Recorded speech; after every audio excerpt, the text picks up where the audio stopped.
Welcome to House Rule, a podcast about role-playing. My name is Lee. To my left is Jeff. And then Ebo. And I'm Ed. it's very confusing. Identity crisis. Square. Anyway. Today we'll be talking about.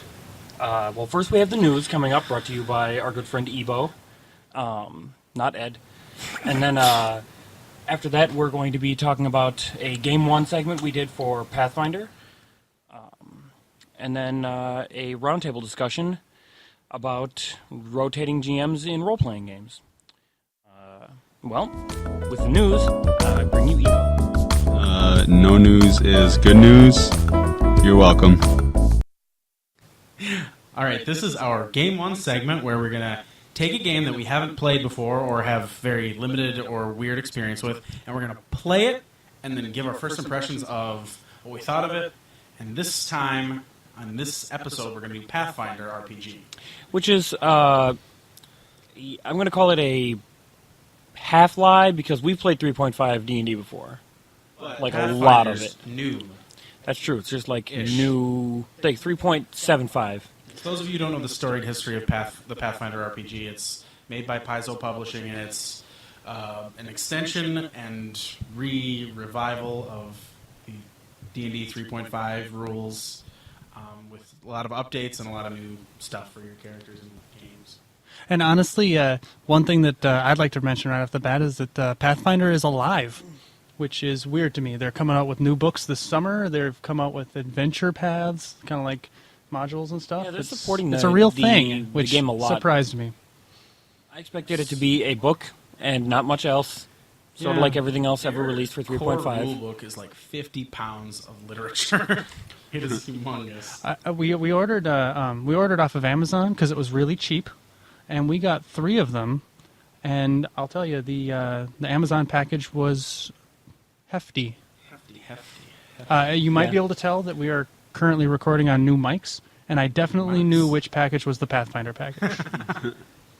Yeah, no, the Pathfinder book is, some would say, a weapon in the wrong hands.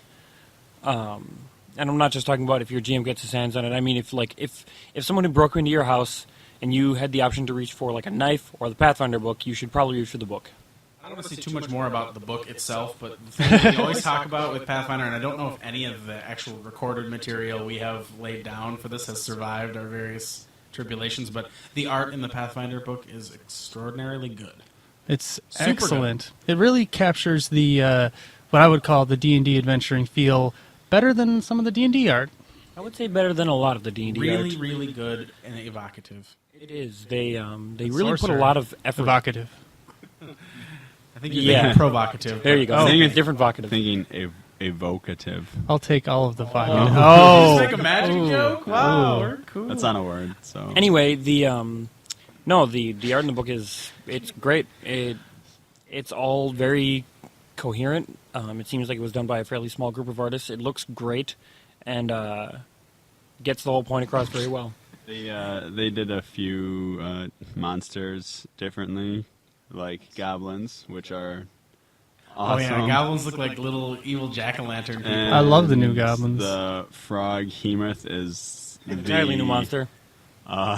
Okay, are you guys making that up, or is that a real? That's a real thing. That's a real thing. That's The picture is cool, but that is the dumbest creature. Anyway, I don't want to dwell too long on like the book. We played a session, and that's what we're here to. All right, rap about. Mad props for the first Pathfinder session. Ed ran. It was awesome. Yeah, that was a good time. Had a lot of fun. I'm awesome. We ran the game.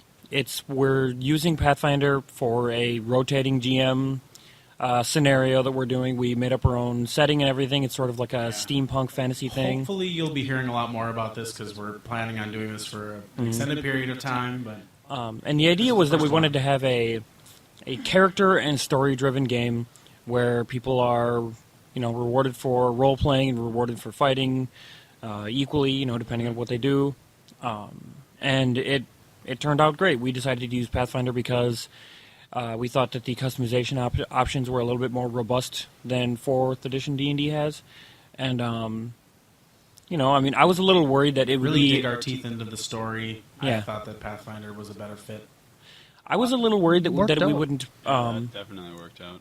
I was a little worried that we wouldn't be able to get into it as much as we did, but we fell right back into 3.5 D&D, no problem. No problem. Okay, Lee, you played a sorcerer, Mhm. and I would say during combat, it was funny, as it always has been in 3.5 for a first level wizard sorcerer, and but the stuff you were doing out of combat, you were like the main guy. Yeah, I was actually really impressed. Overall, my utility was more than I thought it would be, and it actually makes me want to, take some more of the out-of-combat spells for Sorcerer, Yeah.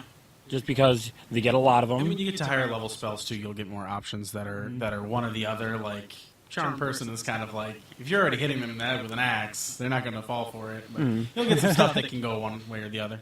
But like when I played whenever I looked at the Arcane Spellcaster, well, specifically Sorcerer or Scion to an extent before in 3.5, all I could think about was, well, why wouldn't you just take Magic Missile and Fireball and Flaming Sphere and the whole works? But in this, I don't know. I maybe it's just the way we're running the game, but I feel like the out of combat options are just as good. I guess I want to bring up something I had experience with in this Pathfinder game that I really liked.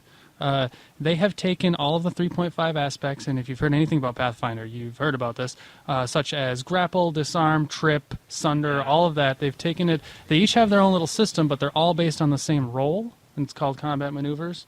So you have a combat maneuver attack bonus and a combat maneuver defense, and to make it happen, you just roll and try to beat their combat maneuver defense. It's a wonderful system. Took a whole chapter full of complicated subsystems and condensed it into one. I mean, you got the impression in 3.5 that a lot of these were basically going after the same thing, the same mechanic, and now they just have made that official and just kind of polished out any uncertainty about that fact. And they made some modifications to them that I liked. For example, I was bull rushing goblins off of cliffs. You're the only one who I think used those rules, and you shoved a goblin like 15 feet off of a cliff into a raging river. Which is a little brutal, but Still worth awesome. it. Deserved. Yeah. They worked well. I don't know. I didn't play. I ran it. I have a character that was played for me, and so I'm pretty excited about the cleric. They haven't really, added too much to the cleric, except that, channel energy is now their new default ability instead of turning undead, and it seems to basically add a whole lot of healing where you might need it. I guess it's not a whole lot of concentrated on one person, but as far as the group was concerned, it seemed to kind of get the job done. It was awesome. It was it takes a lot of the heat off of the cleric's spontaneous spellcasting necessity. As being played as a secondary character, I have to wonder how much fun that'll be to spend your standard action doing an AoE. Oh, hey everyone, you get 46. But on the other hand, it's sort of we're all feeling like going back from 4th edition to the 3.5 mechanics. We all heal 1 hit point tonight. Oh yeah. It was like, the cleric still has 3 channel energies left, so he can just kind of give a little burst. And almost everybody was full after that. I mean, at higher levels, granted, it's going to be a little harder, but it's still going to be a lot of extra when you just have some time to lay it down. And but yeah, they changed a lot of stuff. I was really impressed with the fact that they took out paying experience points for creating magic items. Entirely. There's nothing you could pay XP for in Pathfinder. Nope. It's just money that you pay, and money and materials and stuff. Like if you need diamonds or that sort of thing, that's still there. But the party item creator no longer has to be half a level behind everyone else in the party because somebody wanted a flaming sword. Yeah, and the fighter can now pay up the money he wants for his sword instead of the wizard having to worry about being sickly for a year. Also, this is nitpicky, I know, but it is now viable to use Wish to increase stats instead of spending the time to make the item to then do it. Because you can just pay the diamonds or whatever and wish 5 times and you're good to go. We're not anywhere near that, but I mean, yeah, it's nice to see that XP payment is gone completely. So if you weren't sure how much 3.5 we played before, that should give you a pretty good idea of it. Yeah, we played it to some pretty ridiculous levels too, in irresponsible fashions, but it was fun. Anyway, We're actually trying to be more responsible. I like the from what I looked at, I liked the method that they deal with. They use CR as a guideline now. Oh, yeah. CR is no longer a formula that you have to. XP wallet instead of Yeah, instead of the. I like that. I think that it gives you a little bit more. No, okay. What? Oh, I get it. He's asking if we can say something. I can probably put a beep over it if you want to swear. Okay, okay, Yeah. no big deal. We were thinking about, you know what? Never mind. The point is, I think that they had to change their whole experience system because it wasn't in the SRD or it wasn't in the open game license. I'm pretty sure advancement was not covered by the open by the Whether SRD. or not they had to change it, they did change it pretty completely. Like, I mean, they changed the numbers, they changed the basics of how it's distributed, and I think that all things considered, it's simpler and better. I know. Part of me looking at that millions for level 20 just sort of it gives you sort of a nostalgic feeling. I don't know. Second They give you edition. three progressions for experience points for levels. Yeah, we chose Slow, medium. fast, and medium. I'm feeling that. Like I can't imagine playing a slow game because medium seems really slow, and I think I kind of like it, especially with this rotating GM thing because it's like I don't have to worry about Ebo running at the level that I wanted to use a monster from because we're all going to get to run every level. To be fair, we had given a lot of discussion to basically rewarding the players for doing things other than fighting. Yeah. And to be fair, for my session, I did not give you very many experience points for what I consider to be a very robust role-playing experience during the session. You only had 2 fights, and that was the bulk of the experience, so maybe as my technique is a little refined with this, I might start rewarding the out-of-combat things more. Well, and Pathfinder actually has built-in systems for rewarding for out-of-combat and story-based things, which is kind of cool. To be honest, I did not read very much of the DMing chapters even before I ran. I mainly just reviewed like the stuff about how NPCs are built and... And then relied on your vast compiled 3.5. I still do have a database up there. It's just It was sort of in- dusty. It was in hibernation, but it's... I think most of it's still up there. Now, one of the things I really did like is that they took out the D4 hit die entirely. Nobody Yes. has it anymore. And I think they upped, like, everybody now. Anyone who has a... They basically synced up the hit dice with the attack bonus Yeah. progression, with the exception of Barbarian, who gets bonus D12 awesome. Woo woo. Yay! But, like, the rogues are up to a D8 now. Wizards and sorcerers are up to a D6, which is great. It means that at first level, my sorcerer had 9 hit points. I could have survived a hit from several things, thank goodness. Like, when Jeff's character, the fighter, was busy, I took a couple hits, and, of course, my strategy was to hit the deck. But, I mean, that's a pretty basic strategy for any sorcerer at first level who can't fly or cast shield. But, yeah, no, I mean, it brought a lot of the the old terrors back, but at the same time, it seemed like they took cares to make the early levels a little less lethal for the squishier characters in the party. Well, yeah, and I felt that encounters, once again, to Ed's credit, were done pretty well, too. Yeah, they were balanced So and good. it's not like we used to play.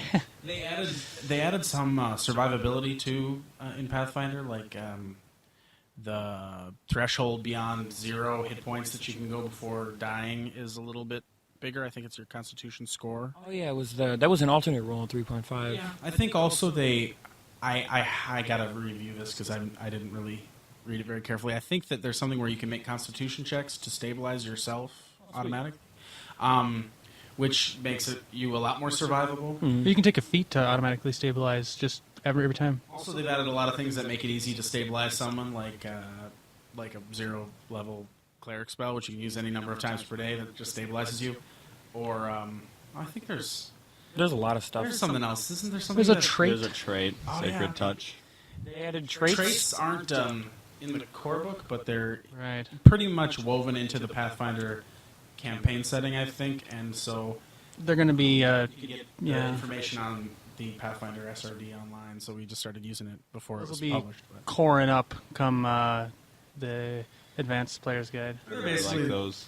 Yeah, it's a cool idea, especially since I'm pretty sure everyone chose traits that were that worked for their character, and we've all sort of taken a vow to play out our character traits and not just take them because they give us more money or stats. Although we did take them. Take them because they give us more stuff, but then we have to also enrich our Yes. characters with them. They- Or else you get a finger wagging. That was my favorite part of Burning Wheel, so I'm Oh, glad yeah. they added that. Burning wheel. It's gonna happen again. I promise, guys. I promise. One day. When we used to play Burning Wheel, is what I meant. We had once played Burning The Never again. I can think of other Pathfinder things that really. God, they made it so that everyone gets more feats, Oh yeah. which is a great thing in my mind because the thing that everybody wants when you're playing D&D 3.5 is feats. Yeah. You know, it's like that's the thing that's the most customizable part of a character in 3.5, barring some multi-classing. It's like I want to shenanigans. mold my dude. Yeah, and now you get 10 feats over the course of your levels, one every other level, and that's great. You just get more feats, more fun times for everybody. They didn't like nerf any classes. For those of you familiar with video game lingo, playing game lingo. okay, cool. I'm glad I'm using it appropriately then.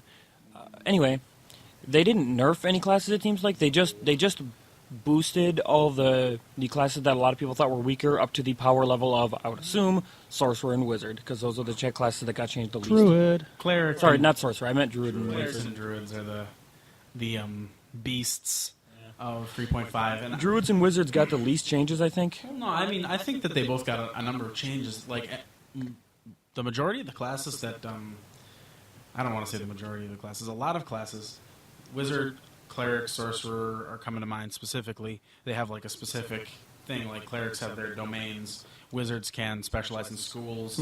Sorcerers had flavor-wise, like they had a presumed bloodline for their magic, and now that's a game rule thing. They basically get abilities over their levels. Really potent abilities. I think the sorcerers kind of made out like bandits. They The got a bloodline lot of abilities are cool really stuff. fierce. Domains give you new benefits, and wizard specialty schools, if you choose to take one, or if you don't, you can get basically additional abilities over the course of your progression. Yeah. Usually they're kind of loaded toward the first. Well, they just loaded everyone up with more stuff they get, pretty much. Fighters. How could you give fighters more stuff? They made did. they gave fighters all this weapon focus and specialization stuff they used to get, Specialization? in addition to built-in class features that do those things again. Yeah, it's great. Fighters are They just made fighters more of what they always were. they just I can understand. wield I weapons, can wear understand armor, how and someone would clobber complain things as in hard as 3.5 possible. that their fighter sort of gets, I don't know, vanilla after level like 12, 15, somewhere in that area. Yeah. But it's like, now, I mean, you have so much stuff just pouring on them. All right, the weighting. You're talking about the weighting. One thing that Pathfinder's done a lot of is they have spread out and they have added in incentives to take more than just the first 5 levels of every class. Right. Like every class at the end gets something really cool, Most of them get something that allows you to just kill somebody. and during the middle, classes keep getting the cool stuff that you want them to get. Yeah, I'm hoping that they succeeded and spread that sweet spot out through a much longer period. I mean, I'm enjoying level 1 more than I thought I would by a wide margin. Pretty sure one thing that they were going for was just eliminating dead levels, like a level where you gain nothing beyond hit points and saving throw Yeah, bonuses. that maybe. sucked because you'd hit level 5 fighter and you get Well, yeah, base you're attack just like, bonus and There are levels 5 hit of points, classes, and you're done. I mean, I don't have any specific examples because I don't really remember. But yeah, other than that, there are ones where it's like I don't gain a new level of spells, I don't gain a feat, I don't even gain an attack bonus necessarily. And now it's like pretty much you get something interesting at every level, Yep. no matter what you're playing. And I guess one thing I'd like to bring up about we were talking about how the game was really interesting at first level. I'd kind of like for us to do a review once we've played more of this, because things flowed really fast. Combat was quick, and it was nice. And that is not how I remember 3.5. But we're first level. Level 1 is a different breed, I think. No, they did, The multiple attacks are still around. The haste is still around. There's still. but they I'm did wondering. also go some distance. Like they changed power attack. They smoothed that thing out so it's not so math heavy. They really did. They added The a main part. a similar ability for ranged attackers, which was always a 9. Yeah. They You can say. I can say bull. was that what you were trying to say? I Yeah. don't even know. Anyway, the You That's censor- not actually true. I was going to say Yeah, I mean, I don't want to. the He doesn't the want point. Also, to. they also added I'm a gonna series have of to listen to feats this that whole allows you thing. to condense your attacks into a single attack, Oh yeah, like as a standard called Vital Strike. Those are A cool. whole series of Vital Strike feats which are cool for the mobile fighter or the barbarian. mobile character, the character wants to move and still do a decent attack, or the character who doesn't have the uber pimped out attack bonus that Like lets a them cleric hit with or a everything. bard if they just want to, pour all of their dice into a single attack. Yeah, If they know they're not going to hit with their second and third attacks, which are gimpy in the first place, they can just drop everything on one shot, and that works. I think that's cool. Yeah, that's definitely a plus. I'm excited to see how some of the new feats work because we haven't really seen any that I'm aware of that are like really new or different. right. But there are some that are new or that have been changed substantially. Power attack and combat expertise have been changed. I'll be taking that next level. Dodge. Oh yeah, dodge got changed, so he's Dodge no is longer just a little picking bit targets. better. Just gives you a little bonus. It does seem like they tried to smooth things out. I mean, there's no way that the people at Paizo who could have, looked at it and said, well, the combat system is perfect before they changed it. But I mean, they added a lot of stuff to make it flow faster, which is really just. I hope that Eager to see I how hope it that works people when take those abilities multiple attacks because are popping up. Yeah, because, I want to see how they work. And as my sorcerer, unless I die, I'm not going to really get the option. As a spellcaster, your higher level combat will take a longer time because you have to pick what you're going to do. But you can take measures to streamline that yourself by preparing. Multiple attacks is always going to be kind of a sticky wicket, and I'm hoping to see that it's math. My main complaint with 3.5 was always that if you were a melee fighter, your greatest goal was to plant your feet in one spot and never I'm move. hoping to see that the subtle adjustments to things like power attack will help overall. Yeah. Yeah, I believe in you, Pathfinder. I really think that this might happen, but it's going to be a while before we see, and I think I'm okay with that. Overall, it 5 looks levels or so of really brisk, swift combat. I'm fine with that. I like that. our go ahead. it looks really solid to me, just in general. Like it all seems very well thought out. I mean, it was obviously done by people who'd played a lot of 3.5, probably more than we had by a wide margin. And I mean, I know it was play tested rigorously. Yeah, exceptionally. I mean, it definitely has the mark of a well put together product. And a lot also, of thought, a lot of polish. yeah, I mean, they did a very good job. And I mean, when we played it, our first game went smoothly. Everyone had a great time. Yeah, I mean, it was just really all I could have hoped for out of the first session.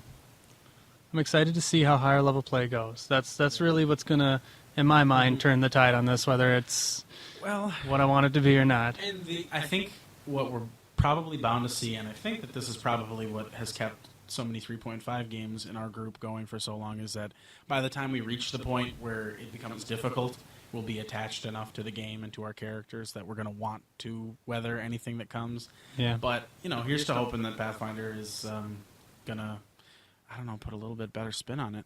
Hey, making 5 attacks in a round is cool. It is fun. Yeah. It's cool to think that your character can do that. Right. But it sucks for everybody else. Yeah. So Just it's to wait for you to make 5 attacks. so hopefully and it calculate hits your power attack a balance bonuses. there where we can do both, get the best of both worlds, or at least a little.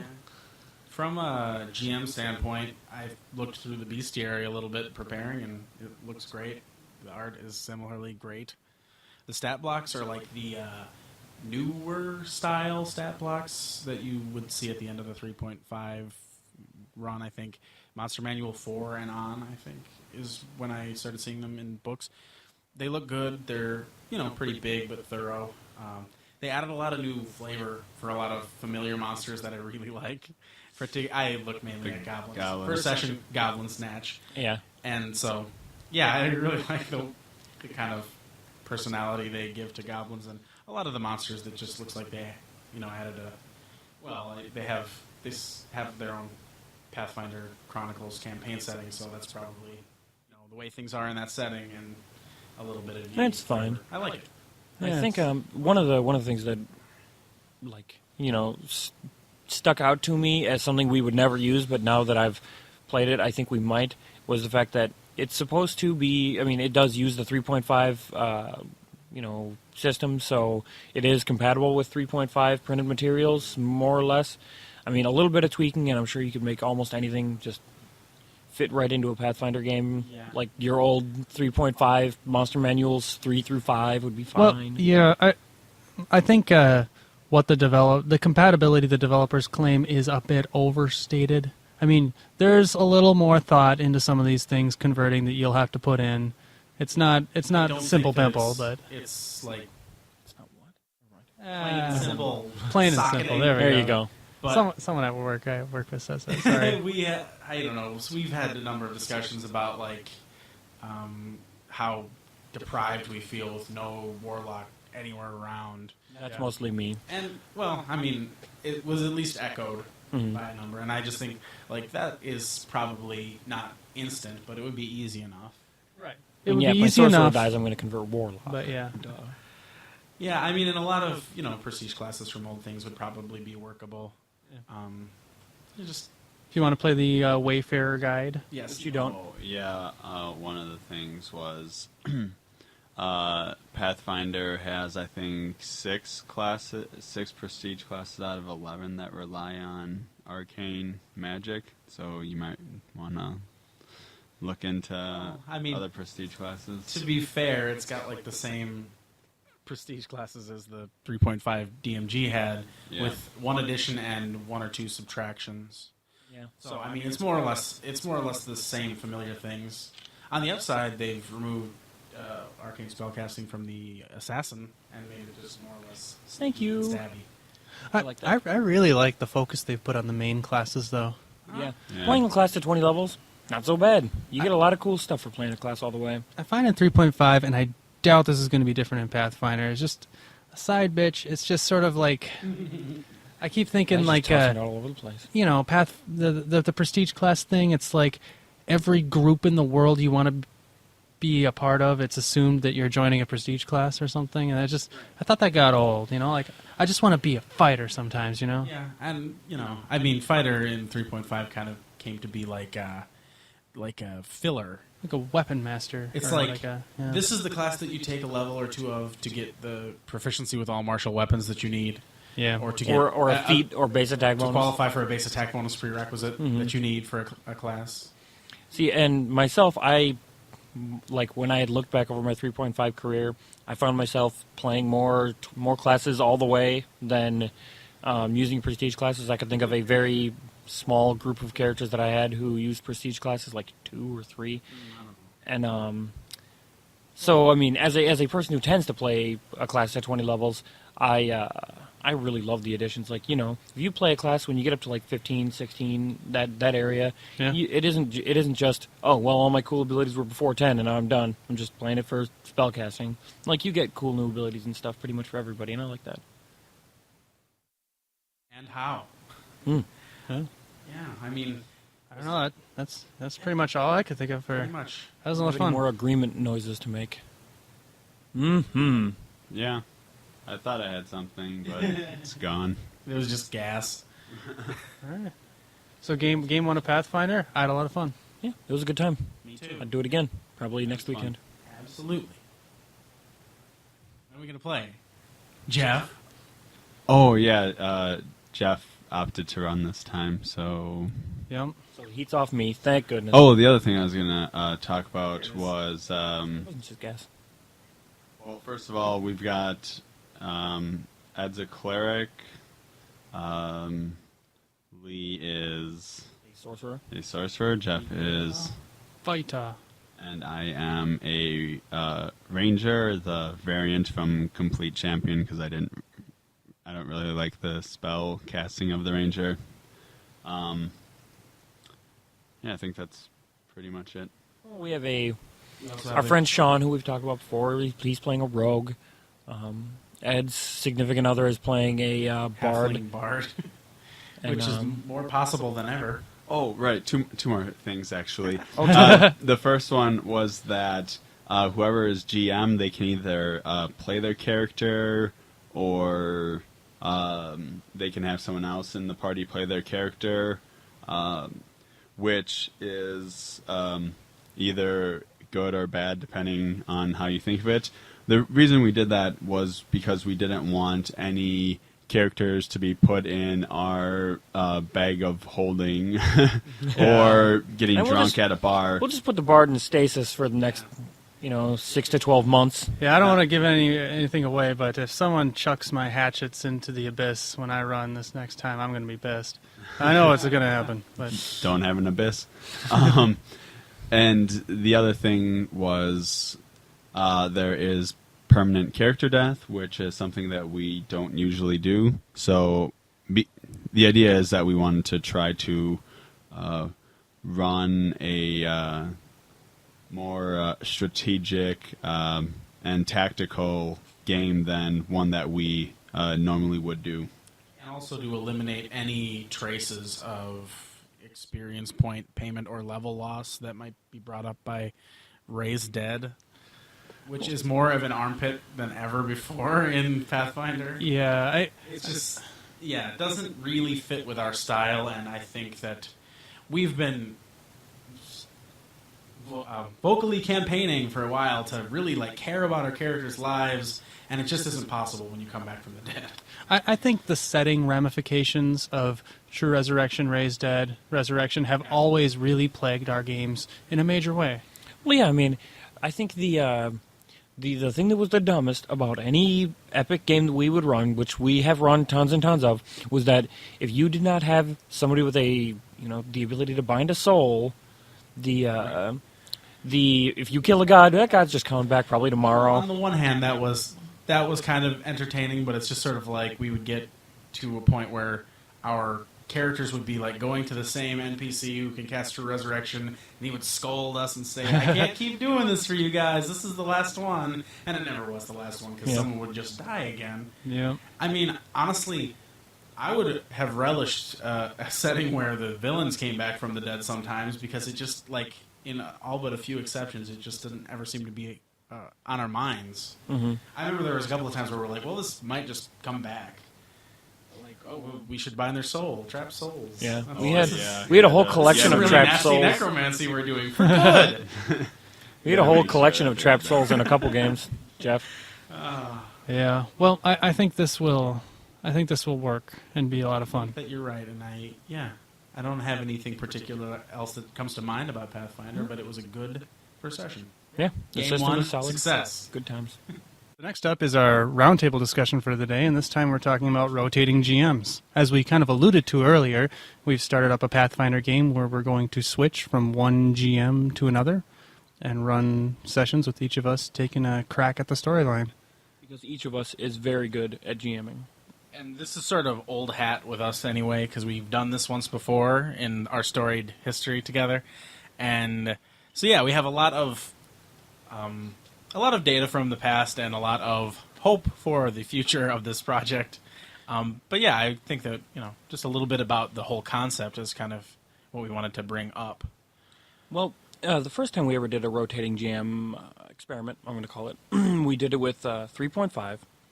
And what we did was we had a central hub, so to speak, and every GM, our rules, we set down some ground rules, and then we nixed a lot of them, and then ended up with a very basic outline, sort of like what we did for our current one.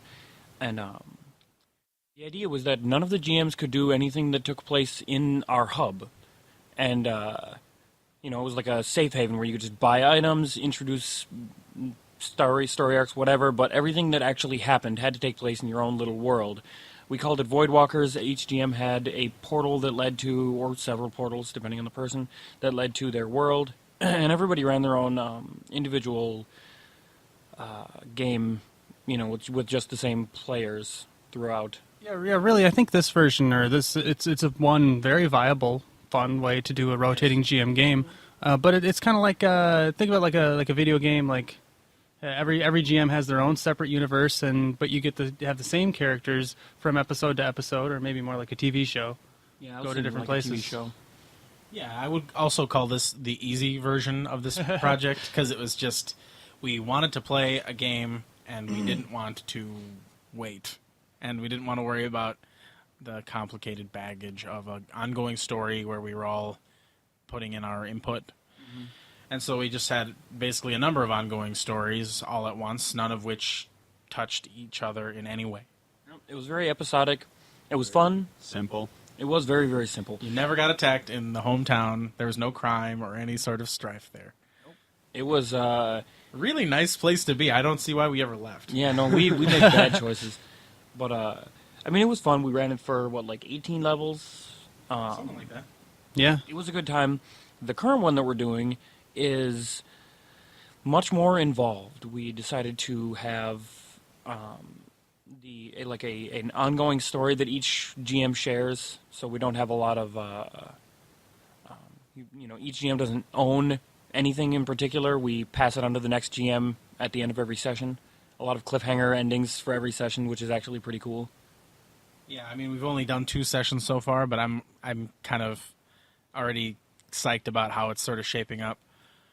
Yeah, it really looks like we're not caring too much about whose characters are which or anything like that, or whose deities are who made them up. Yeah, really the opposite. We're all making a concerted effort to use each other's stuff as much as possible. And we came up with some very simple rules for the for the current game. I believe Jeff put them the most concisely in one of his blog posts. The first one being, don't be a dick.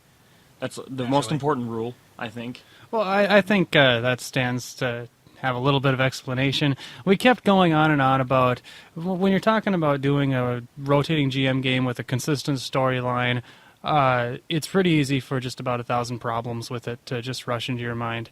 And our solution to every problem that we could think of, or almost every problem we could think of, was don't be a dick.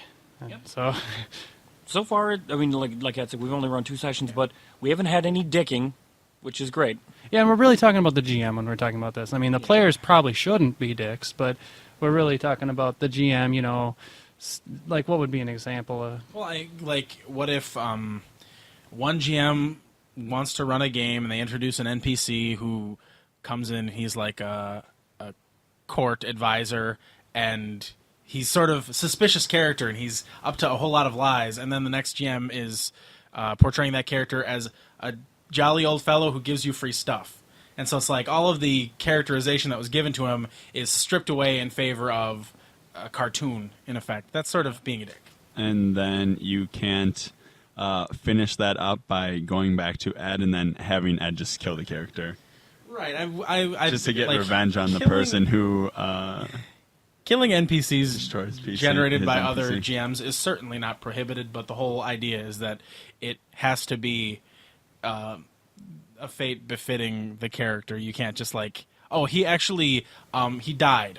Mm-hmm. While you guys were camping, he died in his sleep because I didn't like him. I mean, that's the sort of thing. Oh, that's what I'm going to have to rewrite the whole next session. I'm sorry. It's the sort of thing like if Everything's changed all of now. the NPCs got plague. They're dead now. if they died in their sleep and there was some sort of really cool intrigue and Right. mystery surrounding it, but if it's just to be a dick. Exceptions upon exceptions is exactly the reason why we boiled it down to the rule of don't be a dick. Exactly. We can come up with 1,000 examples of how this is being a dick, and then again how it's not, but it comes down to we're going to know it when we see it. Yeah. We're going to be ready, like, oh, come on! No! That's the sensation you feel when someone is a dick. And I Yeah. think one of the cool things about this, about the don't be a dick thing, is that it encourages us to make NPCs in a different way. Like, you don't want to make an NPC who is is like the main bad guy in the very beginning of the game, because he might, if the next GM runs, he might not be that way. Since we all share the same intellectual property, right. The don't be a dick rule, changes it a little bit. On that topic, that really reminds me of something. You want to say something? Oh, yeah, and just go for it. Okay, on that topic, it just reminds me, progression of scope is something that is happening in this game in a natural way that I've never been able to accomplish in like a normal single GM game. Like the scope is progressing so far just within these 2 games at a very slow but steady pace. It's not out of hand, but it's going somewhere. And I don't know. It seems really cool so far. I'm pretty happy. I also think that what Lee was saying leads very well into our second rule of thumb for this game, which was to actively engage other GM's material. And that really informs the way I designed NPCs, which was just basically how can this character be used, not like how did I plan to use him. And I, granted, only really introduced like 4 named NPCs, and so, but I basically left them open as far as they needed to be and used them however I felt like. Yeah, and I mean they were great, like plot or story hook NPCs. It was, it was very engaging. They engaging each other's, content is rewarding. Like as I've been making, working on the newest session. I'm the next GM, by the way, Lee here, and as I've been working on it, it gives me more ways to expand in ways that I wouldn't have thought. Like, when you're making your own game, you'd be like, ooh, I wonder what all my NPCs are plotting. Yeah. But now I'm just like, well, I sort of have an idea of what I want to do. I wonder if there's any NPCs that might be interested, and we already have this big pool of NPCs that I could work with. It's pretty cool. The concept of plotting, I've just been trying to think of it as like, what could this NPC be plotting? And then if I'm going to run it again with these characters, how could I spin it so that another GM might want to insinuate that this character's still plotting? A lot of the behind-the-scenes stuff is going to have to be completely implicit to all of us, even the people who are running it, until it's explicit, and so it's going to be like kind of a tense thing that I'm kind of eager to fiddle with. Yeah. I do a lot of running games that have some sort of mystery, some sort of unknown. The players are trying to learn something or figure something out. And my problem with this is that I was really afraid that since you don't really know where things are going to end up or where they could end up, because it's kind of everyone's game, that people weren't going to take that portion seriously. And I didn't get that feeling at all when I ran. Everyone was just totally into it. And yeah, that's actually a big point of what I've seen, at least. Everyone has been completely into both sessions of these games. I mean, Ed's first Pathfinder game was just one of the greatest sessions we've had in a long time, and Jeff just followed that up. Good job, guys. Good job. Yay, me. And I think everyone really just agrees on that. We were all into our characters completely, even the dozers.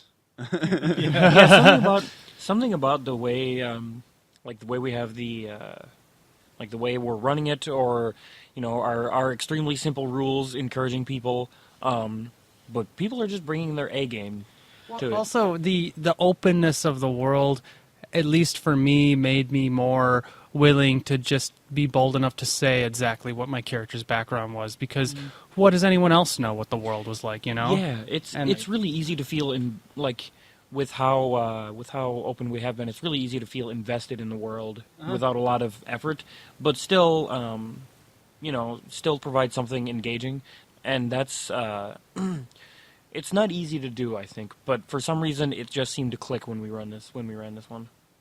Yeah, I mean, as far as I've only played in one session as my character. I ran the first one, played in the second one, and I'm actually kind of running into this thing now where I'm afraid that the next time I run, I'm going to miss playing my character. I'm getting That's what I'm worried about with my upcoming one. I'm like, oh, God. I honestly don't think that it's going to bother me that much. What is the party going to do without my time, charm person? But I feel like it's going to be like there's going to be certain flow of mood as certain player characters leave the stage in favor of others, and I don't think that's a bad thing. Well, it should hopefully naturally give other players the opportunity to kind of step up to the stage, sort of deal. Yeah. Well, I mean, yeah, I've been awesome the entire time, so it'll give you guys an opportunity to be awesome while I'm gone, and then when I come back, you can just step back again. But I get your feeling, definitely. I really want to play again. So, yeah, I guess were you going to say something, Ebo, on the subject before I destroy it? No. Okay. I was just going to... I wanted to remark about like this concept in general, less specific about our game, because we've been hitting that point pretty heavy. Like, I wanted to discuss like the reasons why you might want to do a game like this. And I mean, for starters, when we ran the game that we affectionately call Voidwalkers, the original incarnation of this, I think the motivation was largely eagerness to play D&D in general. We wanted to play more, and it was just like we really didn't care that much about the story at that point. We were just like eager to start a game and start playing. Voidwalkers was always available. Yes. Yep, it gave everyone an ample amount of time to run their game or think of their session. Yeah, I mean, And Voidwalkers they was really didn't have to worry about, more than like 8-9 sessions at most. it was very accessible, I think, and that was good. The I think when we talk about like what would prompt us to run another game like this, like Voidwalkers was really simple, and it was a really cut and dry experiment. It ran one way, pretty much the way we knew it would, more or less, and when we were done with it, we were like, yeah, that turned out more or less how we expected it to, at least in my mind. This one is more of a like a real experiment. Like we really had, when we started this, we had no or little idea how it was going to play out in the first couple sessions. And still, I mean, we've only played 2 sessions. We plan on playing it for a long time and have no idea how that's going to turn out. And it's less accessible than Voidwalkers was, simply because you don't have time to prepare your session while other people are preparing theirs, like we did with Voidwalkers, since they were so separated. Yeah. But it doesn't, like, for me, it hasn't seemed to take as long to come up with good ideas, if only because, you're building inside of a cage where one of the things with that is that really that Voidwalkers game, and I guess our new one is called Steamwalkers. That's what we're calling it. Not very original.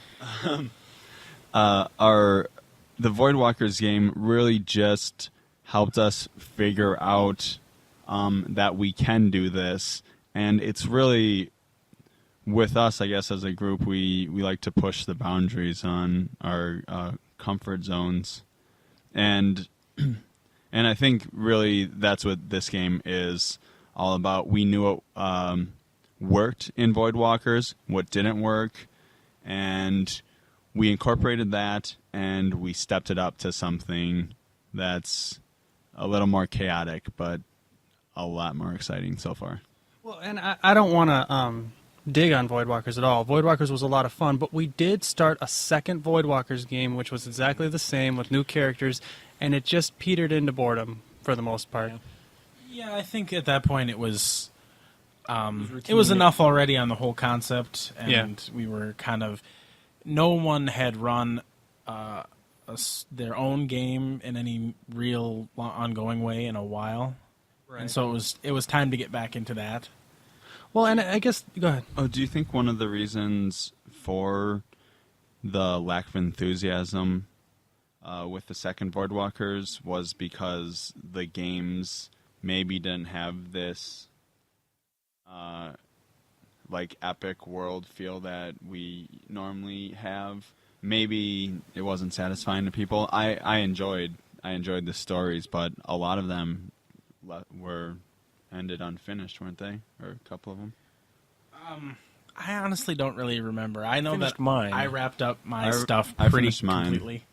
I didn't finish mine, but it was more or less a moot point. Yours was just all explosions and there was action time. a lot of unfinished business at the end, and Well, that's the moon point. oh no, Jeff ran on the moon. In the moon. In the moon. you get it right. Sorry. I think one thing that contributed to the demise of the second one, and I think this is probably more of a symptom than a cause, was what happened was we sort of softened life and death risks in the original Voidwalkers game to the point where it was pretty much assumed that you could get resurrected in the main town if you couldn't get it cast on you in the field. But we didn't really realize that right away. I don't remember a character dying in the original Voidwalkers game, and that doesn't mean it didn't happen. It didn't seem prominent. But when we started the second one, each time someone ran, the basic idea was a workup to a fight that GM thought was going to be unwinnable, just to see if they could wipe the whole party, if the party would go up against something that would probably wipe them. Right.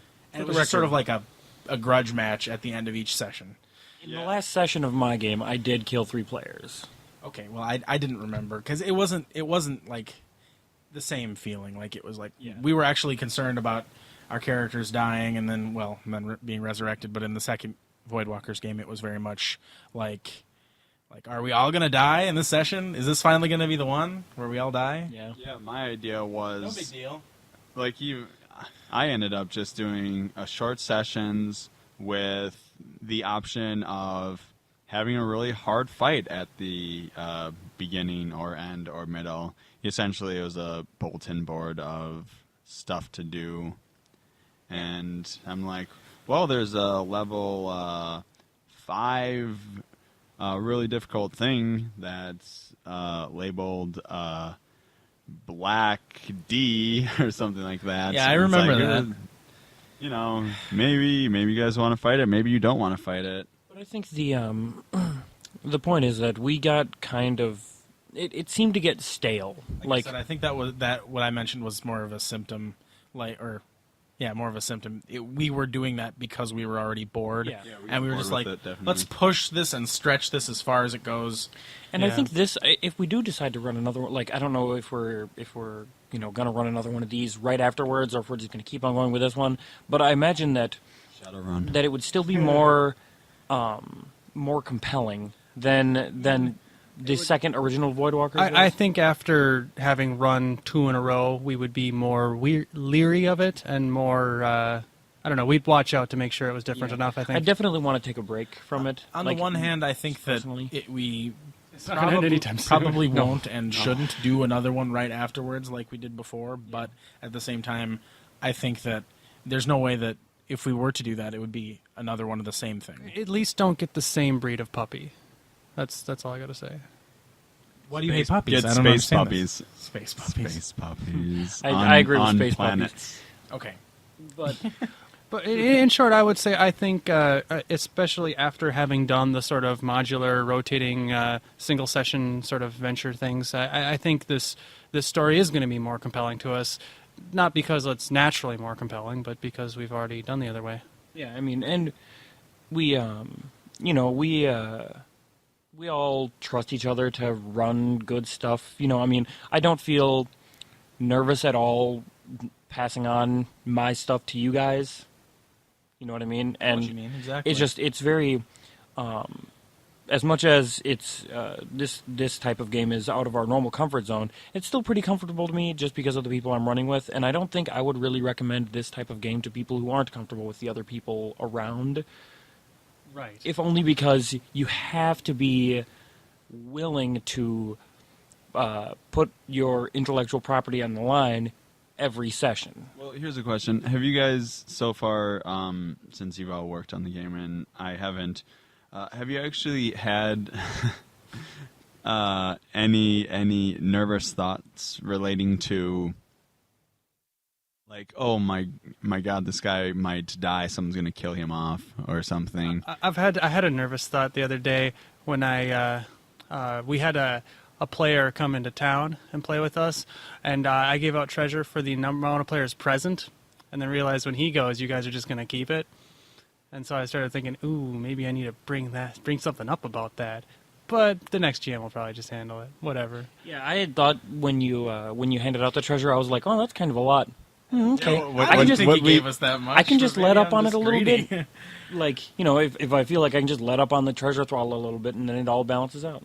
I guess I didn't have very much. I wasn't all that nervous, but in my first session, I had basically an opportunity for you to basically join with an NPC who was going to be doing something that was not necessarily inherently profitable, which I didn't think was necessarily going to be your only motivation. But the way the party without my character wound up behaving, it was sort of, you seemed very much like grab what you can get and do what's best for you all. And I was kind of afraid that you were just going to pass on that, but at the same time, I was sort of mentally prepared for the possibility that, like, you guys all becoming resistance fighters might not be the path that the game took, and I would have continued to play in the other type of game.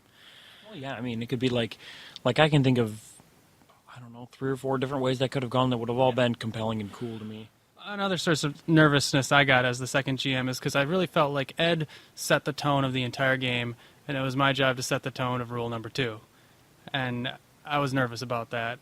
And there's just, trying to come up with these sort of unspoken themes and this, that, and the other, and then seeing how the hell that plays out in the future. That's just... that brings to my mind, we never really specifically stated what rule number 3 was in our discussion here.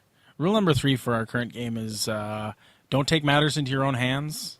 Specifically, don't violate rule number 1 in order to compensate for misgivings about rule number 2 is basically what it is. It's pretty much an offshoot of rule number 1. It's basically just, Yeah, but it needs to be said separately, I think. Yeah. Yeah. Make sure that you don't treat someone being a dick in kind. Yeah. It's one of those things like... It's the anti-drama rule, really. It basically. is. The idea is that we've known each other for a long time, and we can all be adults. Like, if somebody is a dick, everyone except Ed. I can't be an adult. If someone's being a dick, we can. He's not kidding. During a session or at the end of a session or whatever, be like, hey, don't do that. We can take care of it without getting into. I can be an adult if retributive I need drama to in order to fix my game. That's the only circumstance. You can be an adult if we ask you to or demand it of you. I'm sure that it'll all turn out fine. That's the idea. Anyway, our rules aren't they're pretty simple. We went over some other stuff, like we did a little bit of basic world building to set the tone. Like we didn't build the entire world. We built a narrow local area with a very basic idea, and then just let Ed roll with it. And the idea is that we more or less built like a basic setting theme, I guess I'd call it, instead of creating an entire world from scratch together. Right. And I think that's cool. Like, it gives you a lot to work with. Yeah. Whenever you want to make stuff, you'd be like, well, no one's been here before. Let's try it on over. There's a disadvantage I'd like to bring up that I noticed immediately after the first session to running a shared world, and I hope this disadvantage is something we just get past and becomes exactly like the old game, but that is that people aren't as excited to run because you don't have your own little pocket that you own that you can basically take people to and impart your own ideas and all kinds of stuff like that. You gotta kind of go with the flow and add stuff here and there, but you're still going with the flow. I guess in my case, I specifically didn't want to run the second session, but that was it. The last one I was actually willing to run, but Lee spoke up. Yep.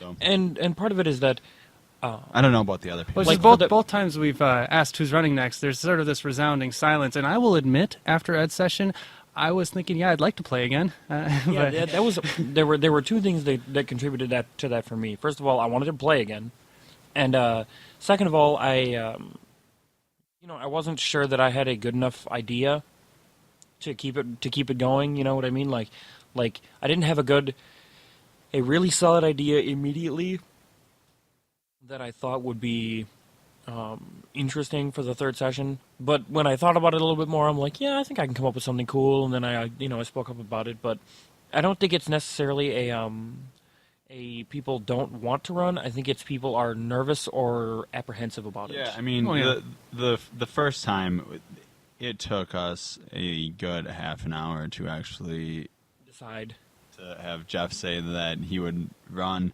I mean, I was definitely intimidated. I mean, that's because of Ed. Yeah, that was a boss for a session. Look at that's that a manly session jowls. that's like here's the top tier. You're not making it I there. took kobolds and goblins, and You might have fought humans if you had gone a it different was- direction. It was kobolds and goblins, but it was a kobold stomping good time. That's Yeah, you killed some mooks pretty thoroughly. The great thing about it is that, in general, it seems to be flowing really well. Like, from the way the first session went into the second one, it felt... my biggest concern when we're talking about the nervousness sort of thing is that it might feel different from one GM to another, but it felt like exactly the same thing. Like, not exactly the same thing. I mean, it was, like Jeff's style's a bit different than Ed's, quite a bit different on most occasions, but it felt like we were still in the same world, still in the same setting and everything like that. It didn't feel, aside from the GMing style, it didn't feel so different that it ever pulled me out of the experience. and back to the first session. I don't think the first session ever felt like Ed's world. Yeah, it felt like So- our world, which is cool. Yeah, definitely. He kept it pretty distant. I think if any of you out there in TV land want to run your own game like this, or if you haven't, or if you have, you should definitely keep in mind that everyone does share the world that you're running in. If you run it in this style, if you run in the Voidwalker style, well, I was I mean, going it to doesn't say, matter. my first piece of advice to any group trying to undertake this is decide for sure which one of the two styles or some combined hybrid style. something else in between that you would prefer to do before you do it, and make sure everybody's agreed on that first. I guess another thing is right after that, choose a system or at least an area. Like I'd be excited right now just to see what a White Wolf game would be like running this, and I don't know. Practically anything. And I'm thinking that we could do that, but I mean, I was reluctant to agree to anything like that for this undertaking, but it's something I wouldn't be opposed to in the future, because I think, well, first of all, you have a setting that we all share already, except with vampires in it. On that note, my worry for this going into this is because this is really different. This is a lot of complications, and this is definitely taking us out of our comfort zone. So I wanted to play something that I was definitely comfortable in. And when you're talking about this White Wolf thing, I think I would actually want to go outside my comfort zone. I would want to play something that I've never played before, never GM'd before, because I think when I know that everyone is playing in that game, I'm going to be more diligent about really reading up on it and knowing what I'm doing and stuff like that. can you have Prometheans in space? I'm gonna keep up this space thing. How do you not know that? They are born in space. Okay, but I did not read the again, book. like, it is a good point that you should decide on a system and make sure that it's something that everybody who's going to be running is comfortable running. Yeah, and that's really important. It should be. We batted around different systems to use, and there are a number of them that we've all ran some of, but really it kind of came down to Pathfinder was basically the stuff that we, I don't know, all have had the most experience running anyway. Yeah. Granted, it was 3.5 D&D, but it's very similar mechanics. The most important thing in that regard isn't even like, as long as you have open-minded players, it isn't so much what the players are comfortable with, it's what the GMs are comfortable with. I think that's the most important thing. Yeah, because your players will play almost anything. One of the things was that we wanted to make sure that everyone would be willing to run in this system, and that is not the case with White Wolf and, say, Burning Wheel or Shadowrun. Yeah, we or bandied something around like the that. idea of running it in Burning Wheel, It but was I'm not. it was fourth. It is not And never GURPS. Here's another bit of, I'd like to say, advice. If you're having trouble finding a system that everybody would be comfortable running, see if you can find a system that has lighter rules. People who are interested in telling a story but uncomfortable running a game might be more comfortable with something that isn't so reliant on mechanical stuff. That's actually a really good point. Yeah, I mean, you might get people who don't normally. I don't GM. really flock to those sorts of systems generally, but if there's one that just has some light mechanics that help you resolve things easy, I get kind of excited about that. I'm like, oh, that's really accessible. Simple and clean. For this type of game, that would be extremely good. How about convoluted and awkward, like the Burning Wheel combat. Amber? Well, I mean, okay. Let's not tease Never mind. Burning Wheel too much. I like Burning Wheel. I like Burning Wheel too. Yeah. Well, one other thing I thought would be good to mention is if you are thinking about starting up a game like this, we're not going to stop doing this. So, and we've done this before. If you got any questions or anything, you can always Put it on our forums or send us email an us. email. Yeah, or talk on And the in forums. fact, we'll probably, when we have a little bit more experience with this game, talk about this game again later in another podcast. Update people, with our considerably more detailed experiences in both the setting and the system. Yep. Those may or may not be full podcasts. Who knows? We might do it one way or the other, I guess. We'd love to hear your feedback on our idea. Yeah, Your own experiences with these sorts of games. Yeah, exactly. If you guys have done this too, we're willing to hear your suggestions. Oh, yeah. Both Send ways. us some stuff. We'd love to answer some definitely emails. try some stuff. And try different things, yeah. That's it for episode 2 of our podcast. You can, of course, catch us on our brand spanking new website, www.houserule.com, one word. We can be found on iTunes, Podcast Alley, and Podcast.com. podcast.com. Whole bunch of places. We have forums on our website if you want to leave us any sort of feedback, data, just meet us. Yeah, we're We're very- available. And friendly. And handsome. Cuddly. Email us. And a little handsy. Yeah, we can be emailed at podcast@houserule.com. All the music in this podcast and in our previous one is brought to you by ocremix.org, a good place to go to if you want music for your podcast. Fantastic place to go. Or if music you for like anything, really. Listening to music. I think that's it. All right, see Thanks you for later. listening. Bye. I'm out.